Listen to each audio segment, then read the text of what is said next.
흐름이 없습니다. 우리에게 필요한 것은 무엇? 아빠와 딸. 아빠와 딸이 함께 옛날 텔레비를 보는 즐거운 시간. 딸과 함께하는 콘텐츠 연대기. 딸과 함께 오신 여러분들 환영합니다. 반갑습니다. 아우 한 식구 같지 뭐야 이제. 그러니까 정들었어요. 4주 동안 함께 하니까 즐거운 시간 되고 있는 거죠. 누가 봐도 아빠는 즐거운 것 같아.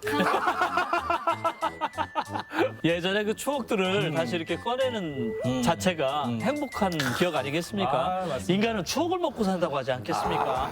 이 프로의 매력이 첫 번째가 딸과의 어떤 그 끈끈한 정이고 두 번째는 추억을 이야기하는 것이 아닌가 싶어요. 딸과 함께 앞으로도 잘 될 것 같나요?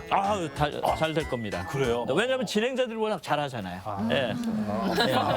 자, 아네 정말 잘해요. 이걸 잘 살려주는 게 무엇보다도 중요하거든요. 근데 진행자들이 워낙 뭐 잘 살려주니까. 네. 조금 더. 아니 뭐 한 10년 정도는 충분히. 이제 시즌 2 이제 준비 중이거든요. 아들과 함께. 우리 아들도 있습니다. 아, 예. 근데 오셔가지고 또 아들과 딸이 키울 때 차이가 있죠. 다르죠. 어렸을 때는 굉장히 좀 행복한 기분도 있고 아이들의 재롱을 보면서 이제 기쁨을 느끼잖아요. 또 사춘기가 지나고 20대 이상 되니까 마음이 좀 슬퍼지기도 하지만 한편으로 좀 든든한 느낌도 듭니다. 아들은 말을 많이 안 해요. 아들은 또 아빠하고 또 가까운 것도 사실입니다. 왜 놀이공원 이런 데 가잖아요. 아빠는 아들하고 손을 잡고 가고요. 엄마는 딸하고 손을 잡고 가요. 저는 왜 그런가 했어요. 나는 그렇게 안 할 거다. 딸이 더 좋았거든요. 네. 막상 또 되니까 그렇게 되더라고요. 오늘 이 시간으로 좀 거리를 더 좁힐 수 있으면 좋겠네요. 마지막이니까 네네. 쥐어 짜봐야 됩니다. 서로 관계를 또 더욱더 돈독히 하고. 더 친해지길 바라. 네. 네. 자, 여성들 사이에서 가장 대중화된 여가 선용의 레저 가운데 하나가 바로 에어로빅입니다.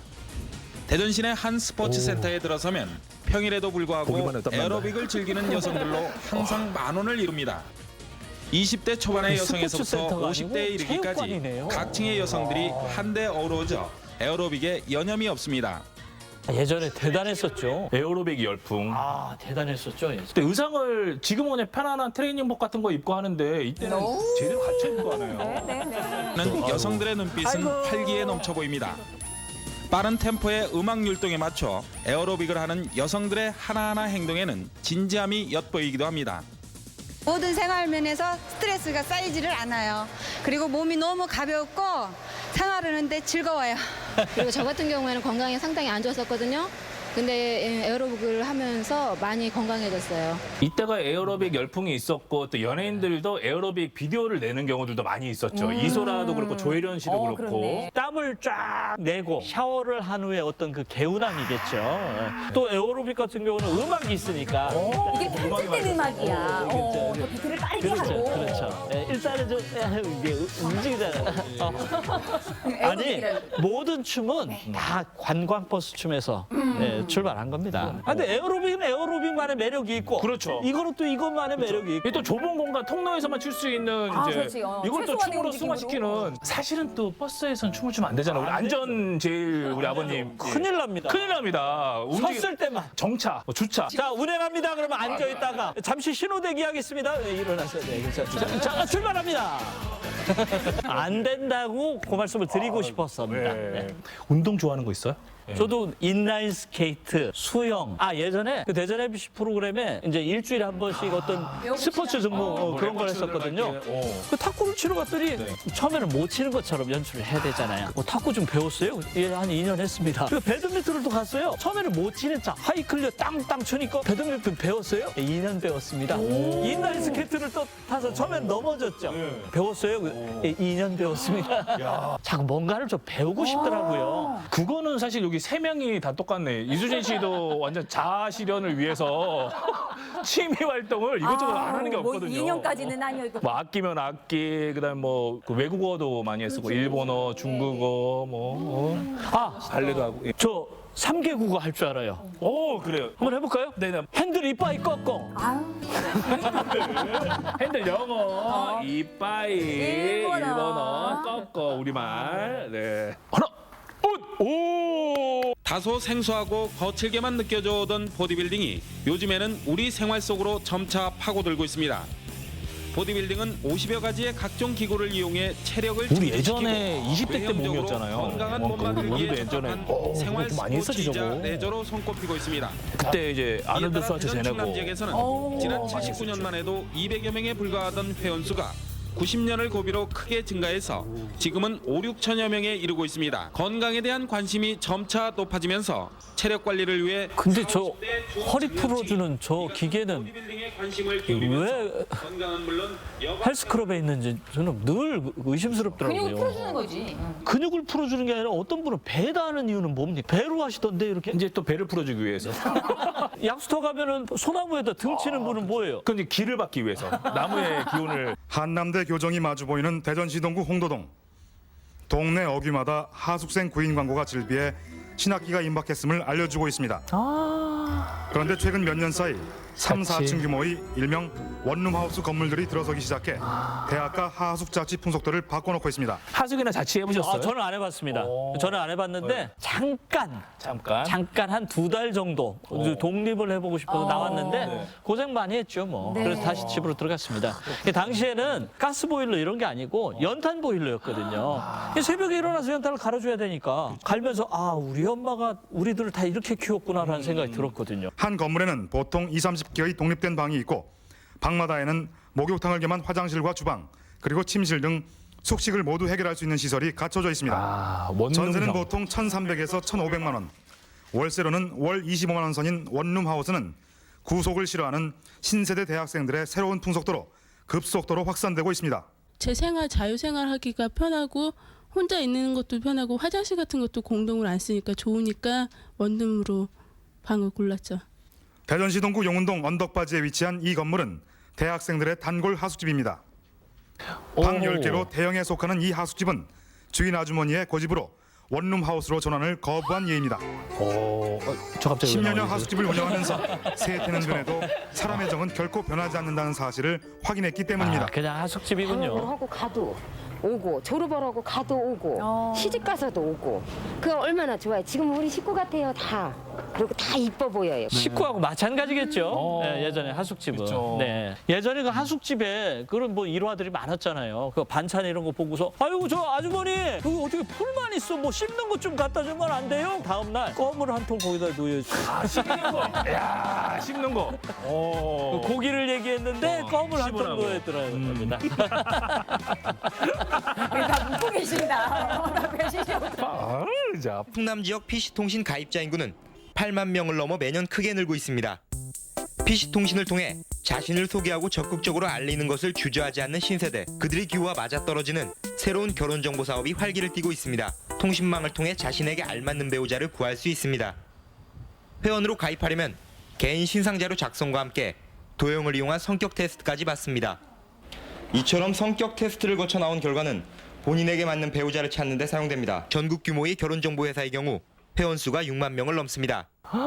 특히 PC통신망을 이용한 결혼정보 서비스가 인기를 끄는 이유는 개인들이 신상정보뿐만 아니라 실물 사진까지 제공하기 때문입니다. 성격 분석. 그걸 자기가 안 해요? 성격 분석을? 아까 테스트하는 거 있었잖아. 요즘에는 보니까 젊은 친구들은 MBTI 많이 하더라고요. 아빠는 MBTI가 저 해봤습니다. 저 개척자로 나옵니다. 예. 저는 ENFP로. 내가 ENFP야. 진짜요?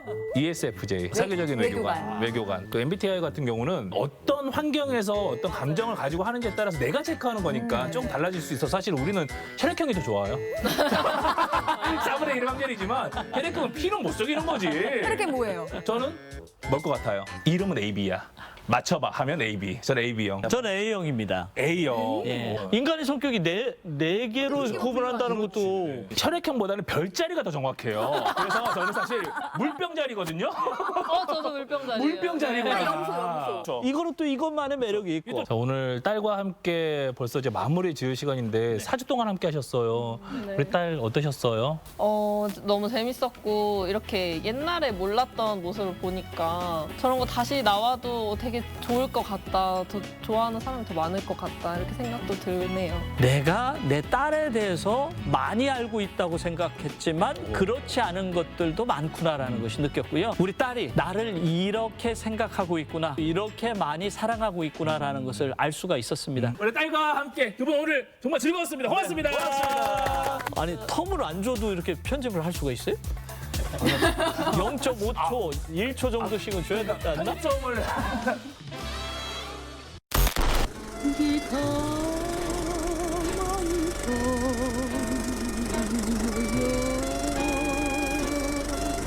안녕하십니까.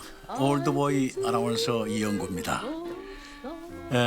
올여름은 참 너무나 더워서 가을이 언제 오나 언제쯤 가을이 올까 하고 기다렸는데 벌써 지금이 9월의 중순이 되었습니다. 이렇게 가을이 되면은 왠지 모르게 떠오르는 노래들이 있기 마련이죠. 그래서 이번에 저희가 가을에 생각나는 노래 특집으로 꾸며봤는데요. 특히 가을비가 이렇게 촉촉히 내리고 하면 말이죠. 꼭 듣는 노래가 되겠는데요. 아마 이 방송을 보시는 젊은 분들은 잘 모르실 거예요. 그러나 40대 후반분들은 알겠다, 알았어 이렇게 하시는 분이 많으실 줄 믿는데 바로 70년대의 가수 왕, 지금은 하늘에 별이 된 최은 씨의 가을비 우산속이 되겠습니다. 바로 이분이 이 최은 씨인데요. 젊은 시절의 모습인데 나이가 들수록 아주 중후하고 참 멋졌습니다. 아주 미남이었는데 1979년에 오래전에 나온 곡입니다. 우선 한번 들어보실까요?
언젠가는 세월 흐름 속에 나 혼자서 잊어야지 잊어봐야지 슬픔도 그리움도 나 혼자서 잊어야지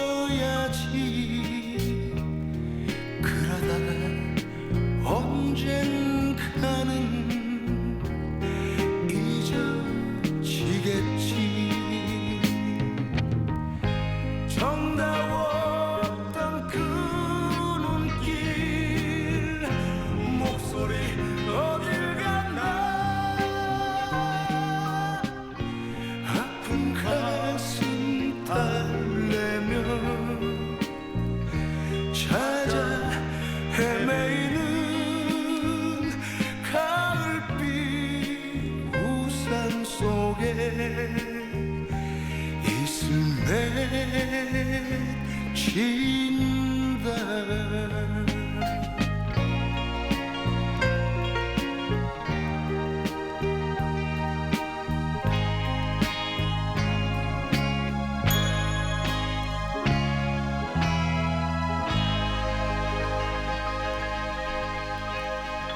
네, 천의 가을비 우산 속 듣고 왔습니다.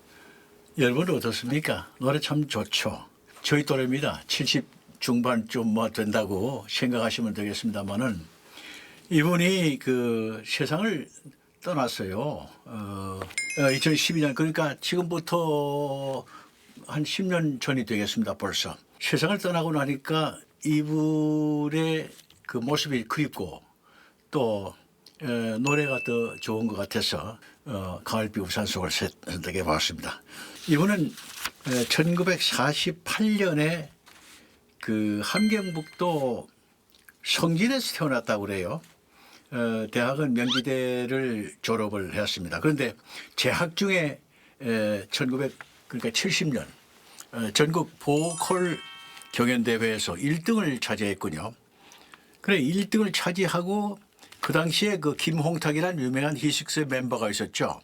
이분이 이끌던 락 그룹 히식스의 그 보컬로 영입이 되었다고 합니다. 근데 1970년대에 이제 그 한국 가요는 이 히식스를 비롯해서 산울림, 함중아와 양키즈, 사랑과 평화, 송골매 등이 아주 그 날렸는데 그 중에서 특히 그 히식스는 1960, 70년대 한국 락의 태동을 이끌면서 사랑을 받아온 꽃미남 가수 6명으로 구성된 그룹 사운드의 어떤 중심적인 역할을 했습니다. 채원이 재학 중에 이 멤버에 들어갔거든요. 보컬로 들어갔기 때문에 노래를 얼마나 잘했다고 생각 안 되십니까? 1974년에는 검은 나비를 결성해서 당신은 몰라 이 곡도 아주 유명했는데요. 그 다음에 발표한 유명한 또 오동잎이 있습니다. 오동잎 하늘 잎 오동잎 한잎 속에 떨어지는 가을밤에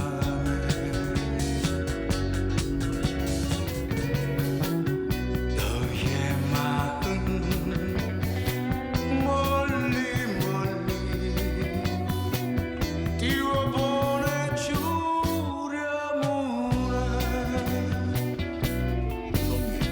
안치행 작사 작곡으로 되어 있는데 아주 굉장했습니다. 과거에 나이트클럽에서 그렇게 디스코 타임이 있고 그 다음에 무드 타임이라는 게 있습니다. 참 말도 그렇게 만들어냈죠.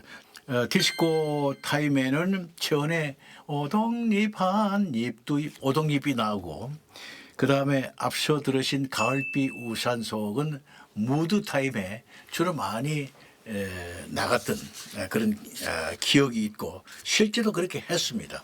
그만큼 인기가 좋았다는 말씀을 드렸고요. 1978년에는 MBC 10대 가수 가요제에서 가수왕을 차지하게 됐고요. 당시 그 TBC 방송가요대상에서 최고 가수상을 수상하기도 했습니다. 요즘은 뭐 그런 경우가 드뭅니다만은 과거에는 노래가 히트하면요 거기에 맞춰서 그 타이틀을 같이 붙인 영화를 제작을 했거든요. 많이 그랬습니다. 그래서 이 가을비 우산 속도 영화로 만들어졌는데 그때가 1979년이군요.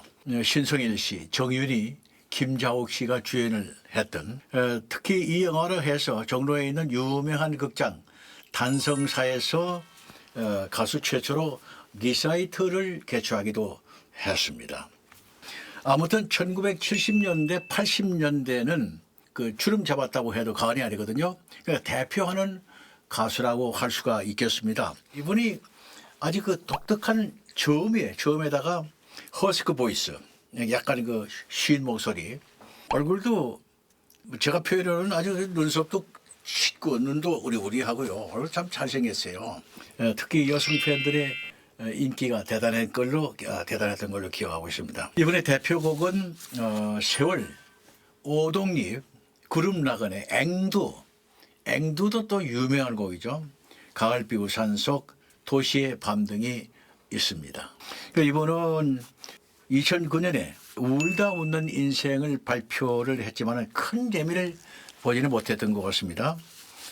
그러다가 1912년 9월에 암으로 세상을 떠나고 말았습니다. 저는 처음 멘트 하실 때부터 이 동년배인데 너무 빨리 돌아가셔가지고 안타까워하는 마음이 되게 크신 거예요. 그런 것도 있죠. 그래서 이제 세상에 없으니까 눈에 서운하다고 우리 모습이. 예. 마치 친한 친구가 이렇게 하다가 이렇게 세상을 떠나듯이 우리 방송 과거에 우리 MBC 하고 이분 공연도 많이 다니고 그랬기 때문에 부산도 자주 왔어요. 이분이 자주 왔어요.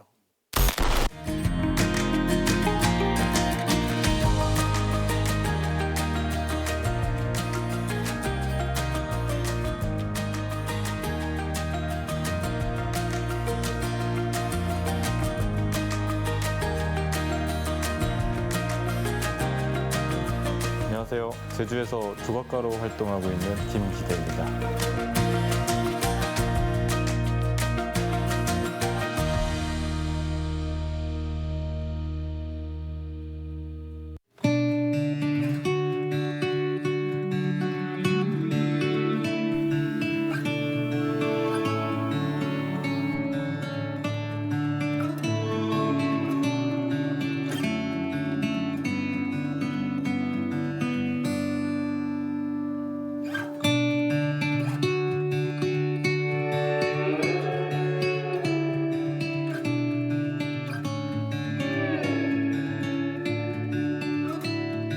이 작업실은 어떻게 보면은 이제 정말 궁극의 작업실이라 생각하고 제가 설계도 하고 시공에도 이제 직접적으로 참여를 했었는데요.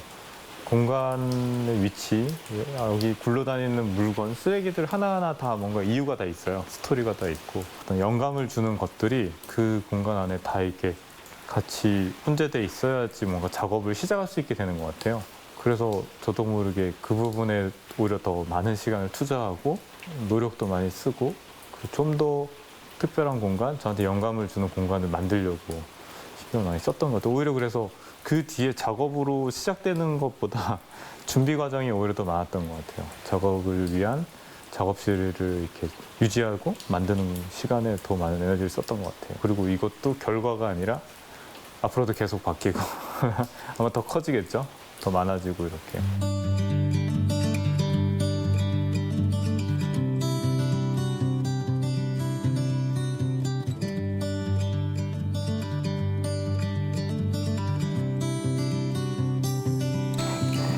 What is love that I'm missing? Am I home? Or still a dream?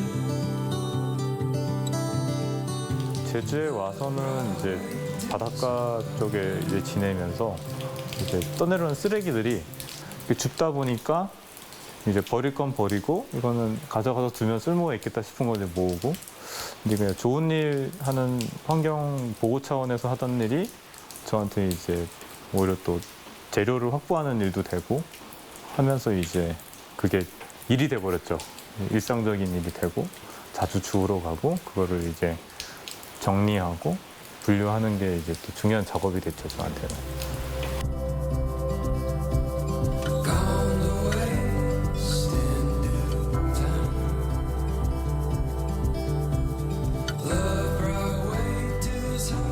IT 기업들이 일하는 공간을 굉장히 영감을 줄 수 있는 그런 특별한 공간을 꾸미듯이 저도 여기가 정말 매일매일 출근해서 열심히 작업하고 싶고 갈 때마다 막 호기심을 자극하고 새로운 아이디어가 떠오르는 그런 그 기분이 들어야 돼요. 사실 집보다는 작업실이 더 저한테는 굉장히 흥분되는 그런 공간이어야 되고 지금 제 작업실 같은 경우는 천정 빼고는 벽이 다 이제 약간 반투명이에요.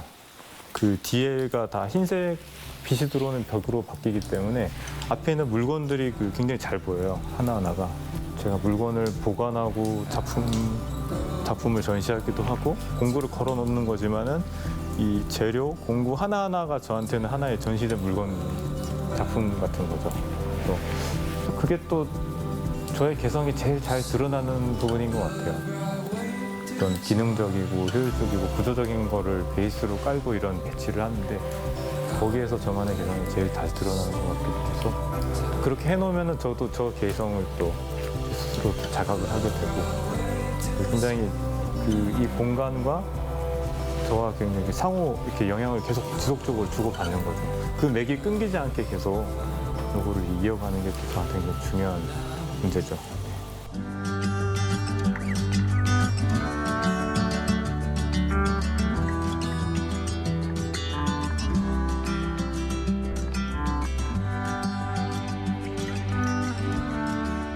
이 부표를 가지고 좀 쓸모 있게 쓸 수 있는 방법이 없을까 해서 고민하다가 그 타악기를 한번 만들어 보고 싶어서 근데 또 우연히 또 비슷한 시기에 제주에서 음악 하시는 분들하고 또 알게 되고 연결이 돼서 제주 부표를 재활 업사이클링한 악기로만 구성된 타악기 공연 같은 걸 또 할 것 같아요. 저는 쓰레기랑 이런 쓰레기가 아닌 것들에 대한 경계가 별로 없는 것 같아요. 구분이 모호한 것 같아요. 사실 물건을 사는 순간 그건 중고가 되고 그게 잃어버린 순간 쓰레기가 되는 거잖아요. 뭐 그런 것처럼 사실 바다에서 어떤 물건을 주워오면은 마치 박물관에서 이제 골동품 보는 거 만지는 것 같은 느낌도 가끔 들거든요. 그래서 그런 어떤 선입견이나 경계가 없는 것 자체가 제가 작업하는데 또 여러 가지 물건의 가능성을 찾아내는 데 도움이 되지 않나 싶습니다.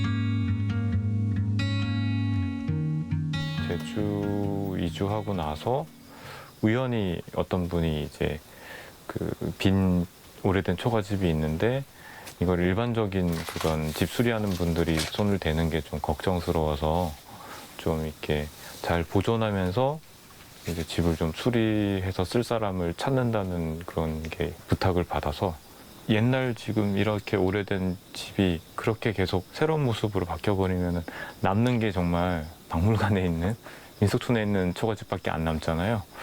하나의 좋은 사례가 됐으면 좋겠어요.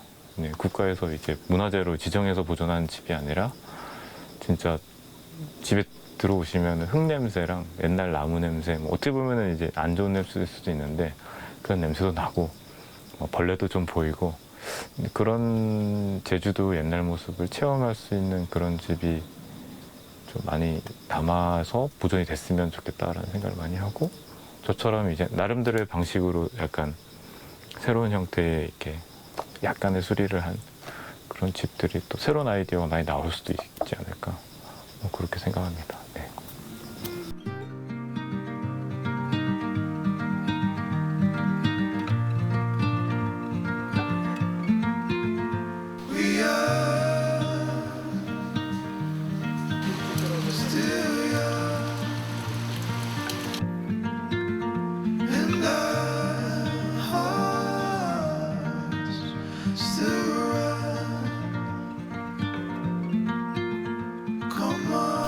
되게 숲속으로 들어와서 왔는데 창고가 있고 그 안에 잡동산이 엄청 많고 그 기대 작가님 입장에서 봤을 때는 보물 창고였을 것 같은데 저한테는 너무 좋은 작업실, 굉장히 풍부한 자료. 네, 약간 그 맨케이브라고 하잖아요. 그래서 기대 작가님의 동굴에 온 것 같은 그런 기분이었습니다.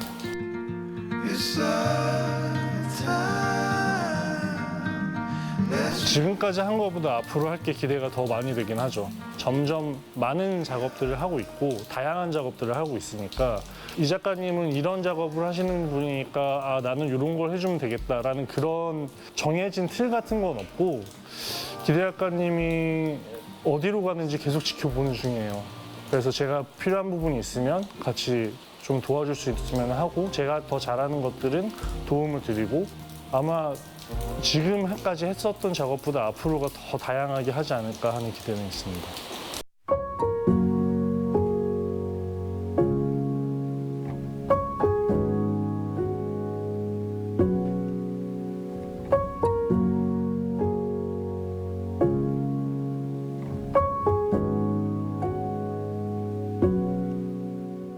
작업실에서 아무것도 안 하고 앉아서 이렇게 이 물건들과 이렇게 이런 것들을 구경하는 거? 재밌는 거는 작업실은 제가 작업을 열심히 하려고 만든 건데 그렇게 아무것도 안 하고 가만히 앉아서 이렇게 구경하고 멍 때리고 이렇게 공상을 할 때가 제일 좋은 것 같아요.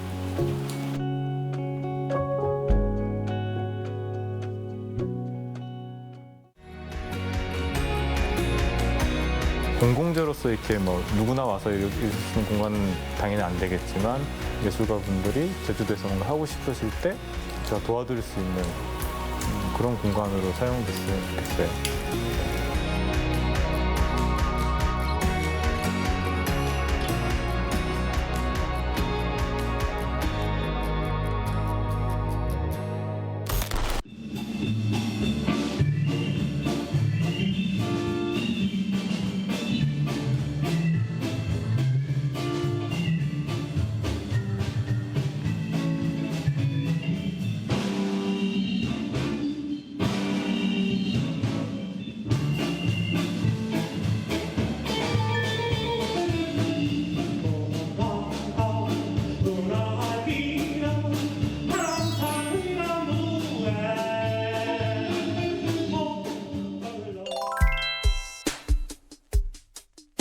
저는 향촌동에서 드럼을 연주하고 그리고 음악실을 운영하고 있는 재즈 드러머 김명환입니다.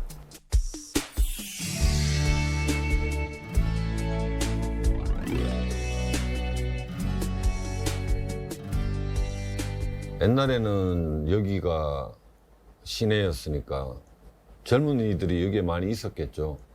근데 그 젊은이들이 이제 노인이 되었지 않습니까? 80년대 이후로는 여기가 이제 나이 드신 분들이 이용하는 시내라는 느낌이었어요. 근데 다시 이제 그 이후로 세월이 흘러서 젊은 친구들이 다시 또 오게 된 거죠. 그래서 아마 나이가 드신 분들과 젊은 친구들이 이 한 공간에 이렇게 공존하고 있는 유일한 생태계가 이 향촌동이지 않을까 하는 생각을 해봅니다. 이 노래는 제목으로 다 설명하고 있습니다. 일제강점기 때 타국으로 가서 특히 이제 일본에는 한 200만 명 이상, 만주나 중국, 러시아, 연해주 이쪽도 100만 이상이었고요. 다시 이제 해방을 맞이하면서 우리나라로 들어오게 되면 만주 쪽에 계시는 분들은 뭐 육로로 오셨겠지만 200만 이상 간 일본은 배를 타고 오지 않았겠습니까? 그 배를 타고 오는 넘실대는 파도, 거친 파도가 아닌 기분 좋은 파도였겠죠. 그런 의미로 만들어진 노래가 기국선이지 않을까 생각합니다.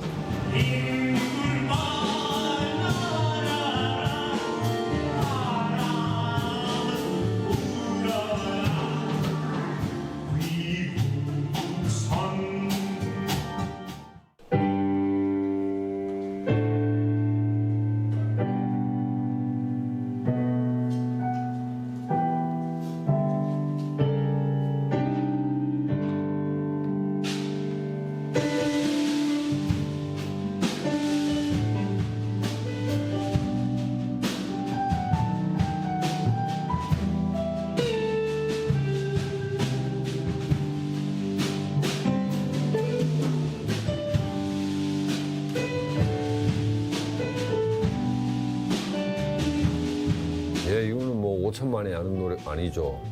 북쪽에서도 불리니까요. 한 8천만이 아는 노래인데 우리의 성원은 통일이고요. 원래 제목은 우리의 성원은 독립이었습니다.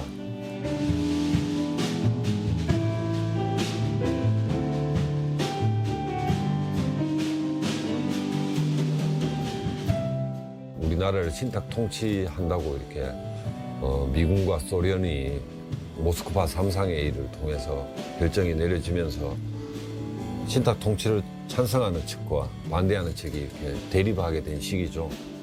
네, 그 즈음에 라디오 드라마죠. 드라마의 어떤 주제곡 같은 노래가 된 거죠.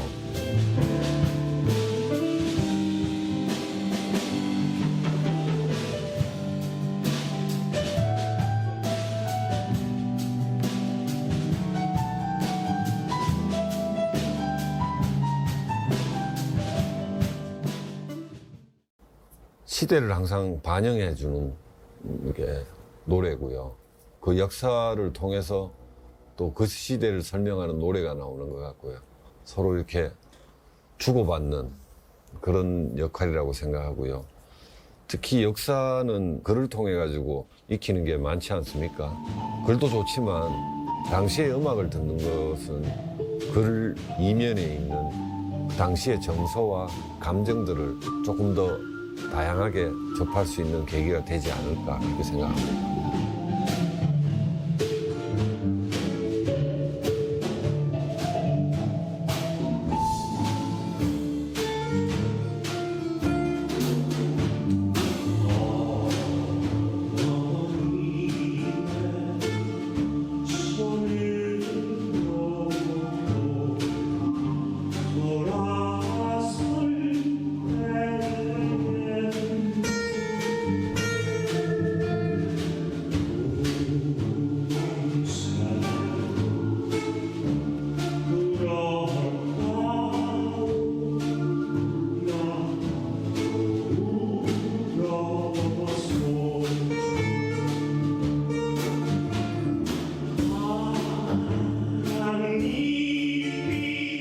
그 이전에도 일제강점기에서 강제징용이나 이렇게 강제 노동에 부역하면서 끌려가면서 거기서 이별이 실제로 많이 있었기도 하고요. 그래서 비 내리는 고무령이라는 게 우리한테 좀 더 많이 와닿게 되지 않겠습니까? 그리고 거기 역사가 1925년부터 2006년까지 여기 있었죠. 지금은 아카이브 공간으로 바뀌었지만요. 역사적인 공간으로 이제 남게 되었죠. 비 내리는 고무령, 지금 고무역 있는 곳이죠.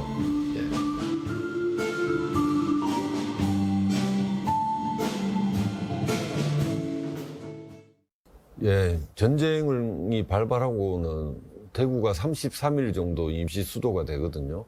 그러다 보니까 여기에 이제 물자들이 많이 모이게 되고 피난민들이 여기서 나름 또 정착하게 된 곳이기도 합니다. 그래서 여기 음악 감상하는 다방이 되게 많았어요. 예를 들어서 뭐 르네상스 다방 같은 경우에 서울에서 피난 오면서 LP판을 그냥 수천 장을 다 가지고 와서 여기에 열었고, 종군 기자가 이런 내용을 써요. 제목을. 전쟁터가 10마일밖에 있는데 마치 이들은 100마일밖에 떨어진 것처럼 행동한다. 그다음에 전쟁의 폐허 속에 바흐의 음악이 흘러나오고 있다. 이 도시는.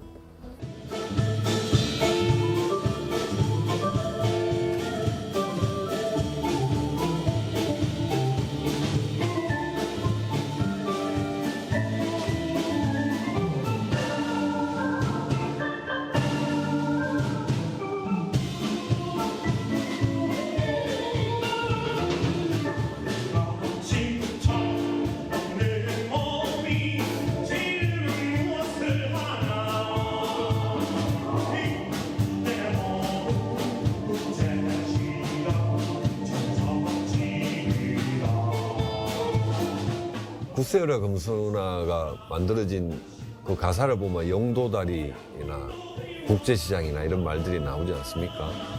실제로 부산에서 영도다리에서 만나자라는 말들로 인해서 매일 영도다리 위에서 수만의 사람들이 혹시나 하는 마음에 가족을 기다리는 그런 사람들이 되게 많았거든요. 근데 정작 그 노래는 향촌동에서 만들어졌습니다.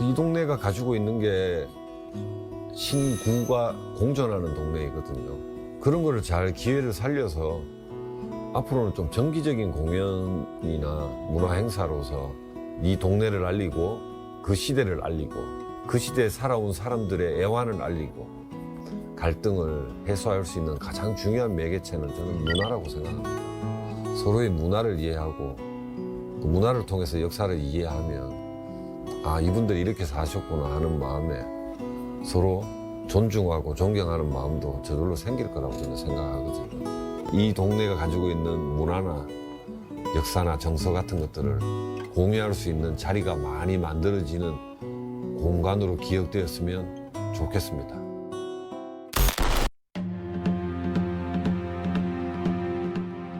신우회 여보 결문 김녀를 만나다.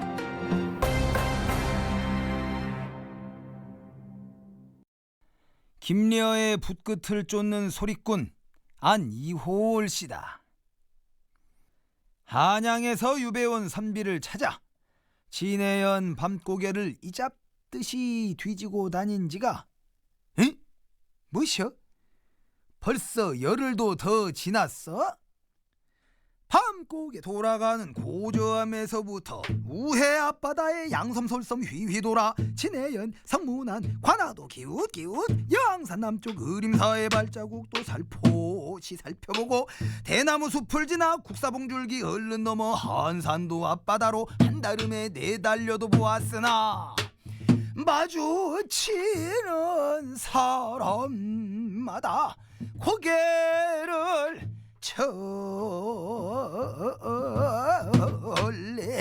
절레. 이명주 전 마산문화원장입니다. 왜 이 여보? 이게 그 자산어보다 11년 앞섰다 하는 그 자체의 매력이 필히 팍 꼽히고 이렇게 훌륭한 자산이 마산 지역에 있었다?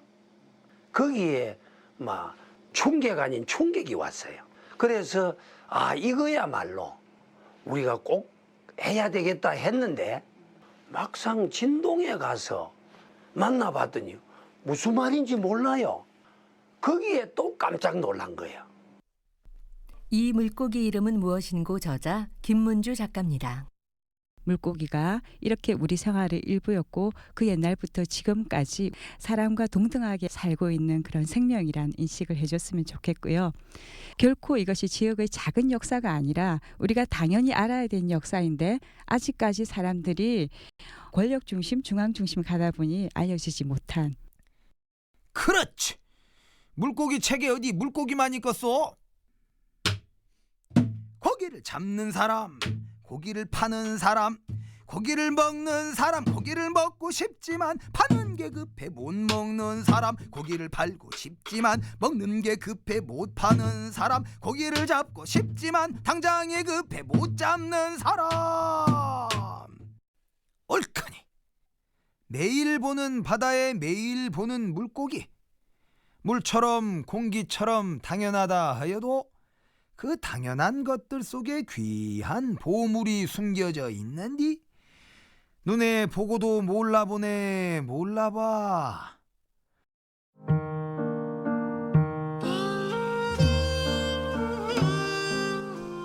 가까운 거리는 몇 리 밖으로, 먼 거리는 수십, 수백 리 바깥바다로 나가서 며칠 밤을 지내고 올 때도 있었다.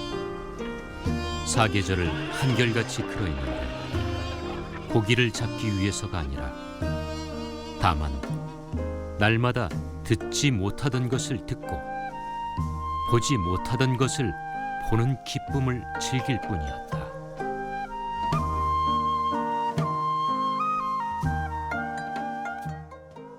고전어보 연구 국립수산과학원 서영상 박사입니다. 이런 책이 있음으로써 과거 200년 전에 우리나라에 이런 물고기들이 서식했다. 이 물고기는 우리 물고기다. 뭐 이렇게도 주장할 수도 있고, 요즘은 잡아서 그 DNA를 봐가지고 마치 주민등록처럼 등록해 놓지 않습니까? 국제적으로 옛날에도 있었다 하고 주장할 수 있는 좋은 근거도 됩니다. 이것은 우리 물고기다. 우리 거다.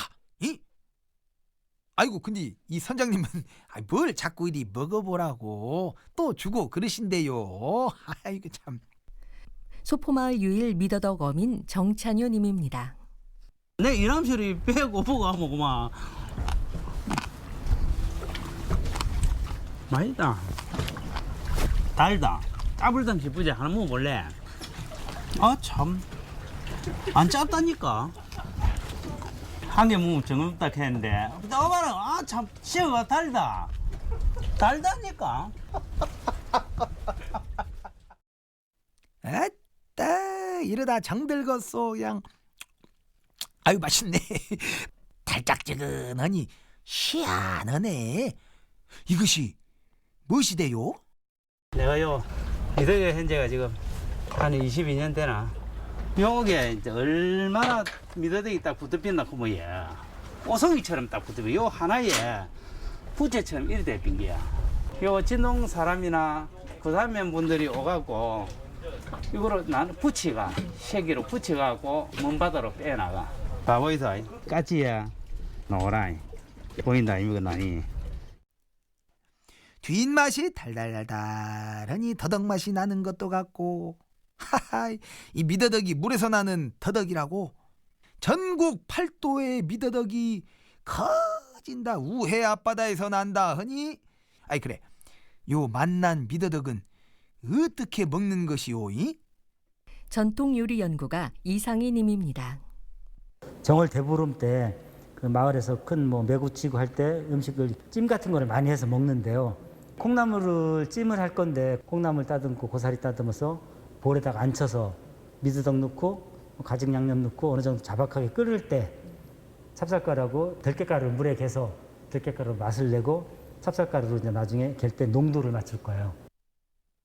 들깨 향이 나면서 콩나물도 아삭 입에 착착 붙는구만. 미더덕은요 톡톡 터지는 요 맛, 톡톡 터지는 요 맛, 요 맛에 먹는 거지. 아이 그라고 아시오. 온 사방천지 온 세상천지 미더덕을 음식으로 해먹는 것은 우리 조선 사람밖에 없다는 기요. 채 우리 조상님들은 어찌 이런 궁리를 하셨을까이? 오메 우리 선비님아 어디 갔다 인자 오시오. 진해연의 유배살이 왔다가 이상하고요 상하고 맹랑한 물고기 책을 쓴 우리 김예 선비. 아까니 이 물고기는 겉으로 보고 속으로는 사람 사는 이치를 굽어 살폈으니 그 품은 뜻이 220해 세월의 바다를 건너 우리 사는 이 세상으로 파도처럼 밀려오는구나. 그리하여 한양선비 김여가 기록했던 푸른 바다 수평선 위로 번뜩 새로운 해가 뜨고 캄캄한 망망대해 조각배 같은 우리네 인생도 희망의 파도가 넘실거리니 조선 최초 물고기 책 또 다른 세장을 펼치니 이것이 바로 내일